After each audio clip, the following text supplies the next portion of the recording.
here we've got a acid-base problem, and it's sort of a classic. If you don't end up having a titration problem with an acid and a base on your AP exam, then check the exam because it's probably a fake. Every AP Chem exam is going to have a titration and a titration curve, and probably more than one. And the classic one is the case where you've got a weak acid and a strong base, but you should know all of them. You know, they'll have ones with strong bases and weak acids, but the principles are pretty much the same. So let's go over this one. This is an FRQ, a pretty involved one, and that's why I used it as one of your assignment problems. Here's the question. A graph below shows the result of the titration of 25 ml sample of a 0.1 molar, okay, it's pretty normal, 10th molar solution of a weak acid. And they just give it HA. You know, it could be propionic acid, it could be any thousands of the acids. And there are many, many weak acids with a strong base. You know, not a lot of strong bases. Hydroxide is about our only strong base. When you've got a weak acid, here we've got our HA weak acid, and you hit it with a strong base, this base is just going to grab the proton away from the acid and make water and leave behind the conjugate base of this weak acid. And this conjugate base is going to come into play. But let's look at it in terms of the pH.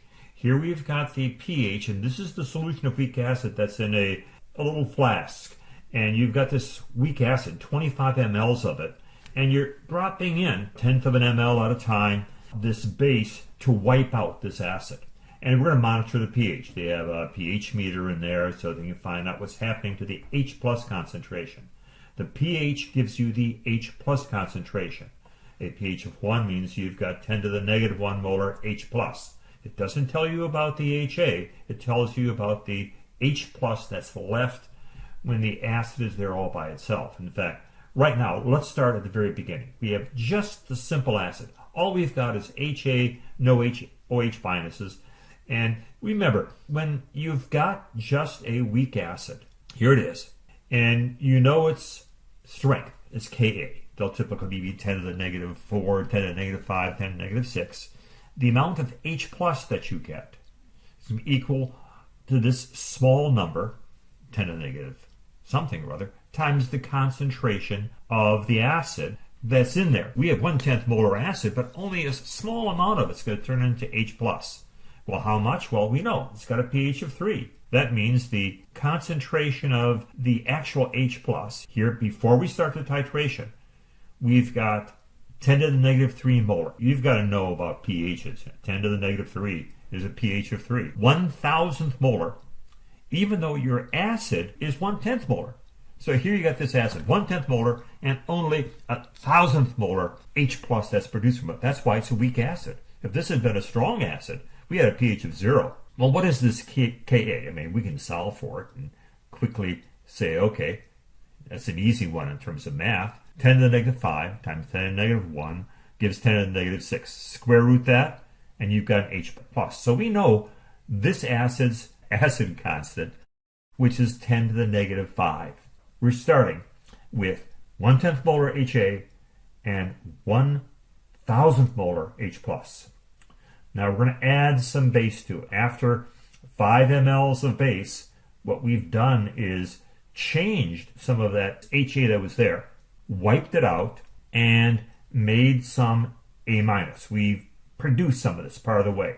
I've got a little diagram here. This is our start, A, where we just have the acid. It's very simple. Now it gets complicated because not only do we have HA, but we've made some A minus. No, the OH minuses disappear. As soon as it reacts with HA, it's gone. So now we have HA and A minus mixed together. Now at first, there's still plenty of acid left. Plenty of our HA, our weak acid, is still there. But there's some of this A minus present. And figuring out the pH of that's going to be difficult. You're going to have the entire equation and let's not deal with that right now. We can't use this simple equation anymore because there's A minus present. But let's keep on going. 5 mLs. 10 mLs. Wait a second. Look here. Here's something that's very interesting. 25 mLs. I'm going to jump ahead. This is what's called the equivalence point. When you have a steep slope, you're getting a complete change. You've wiped out your acid. and you just have A minus left. This 25 mmol mark is when all the acid has been used up. There's no more HA. Now half of that, 25 is we wiped out the acid. Half of that, 12.5 mLs, is when we have wiped out half the acid. Now this is an important point. It's called the half-equivalence point. The equivalence is where you wipe out the acid. The half-equivalence is when you're halfway there. And that's right here. Half of 25 is 12.5. Exactly here. This is our half-equivalence point right there at 12.5. At this point, we've removed half the original acid. This acid that was here originally, the 0.1 molar, now is at 0.05. We got rid of half of it. And we've made just as much A minus as we have HA. The two are equivalent. And at that point, the pH equals the pKa. Well, what's the pH? 5. What's the pKa? Negative log of the Ka, 10 to the negative 5. It works. This is important. Knowing this half-equivalent points, if you see a weak acid-base titration, and you know where the equivalence point is, the next most important point is the half-equivalence, halfway there, because that'll give you a very, very accurate method of finding the Ka, the ionization constant of the acid. If you don't look up a half-equivalence point on your AP exam, you miss something. Go back, do it over again, because you're missing something. Now, let's keep on titrating. We've now wiped out significantly more acid. More acid. Now we're at, I refer to point D in our titration. We're now past the half-equivalence where we've got more conjugate base than acid, but we still have acid present. Finally, we reach a really, really important point, the equivalence point. All the HA has been wiped out. That 1/10 molar HA now is all A minus. As a result, our pH has gone all the way over, and now it's slightly basic. Well, why is it slightly basic? That's because we've got a bunch of conjugate base present. In fact, if we want to find out what the pH is, so we can see these points, here's the equivalence point. And at the equivalence point, the concentration of the A minus times the Kb, because now we're dealing with a base. Well, look over here.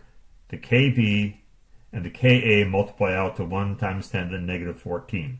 Oh, that should be a 10 to the negative 14. There's an error there. I have to fix that. So if the Ka is 10 to the negative 5, the Kb has got to be 10 to the negative 9. The concentration of the base is now going to be the concentration of the hydroxide ion is going to be 10 to the negative 9 times the concentration of the base. Well, the concentration of the base, well, we had 1/10 molar HA. We wiped it all out. We had 25 mLs of acid to start with. Now we dumped in 25 mLs of base, so the new volume is 50.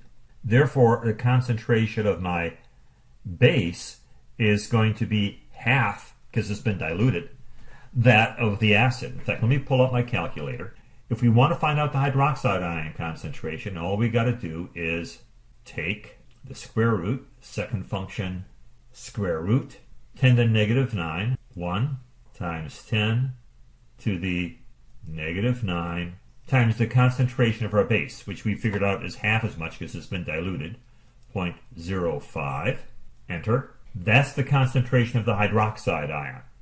If I take the negative log of that, grab the answer, second function, answer, I get the POH, 14 minus the POH gives me the pH, 8.85, close to 9, roughly. Let's see, is the pH going to be 9? Let's look. Indeed, here's the equivalence point. We have a pH of very, very close to 9 because we now have A minus. Now, after this, adding extra hydroxide ions is just dumping in OH minus. This A minus is going to be irrelevant because we've got the strong base added. But that's it. I mean, this is really the titration is when we start with the acid and keep on going till we half wipe out the acid, half titration point, until we've wiped out all of the acid and just have its conjugate base. That's the summary. Now let me just scroll up here. We can look at, here's our excess strong base. Now, this is all in our outline. So review that, and you should be able to answer all the questions on this FRQ. That's it. Acid bases. Love them.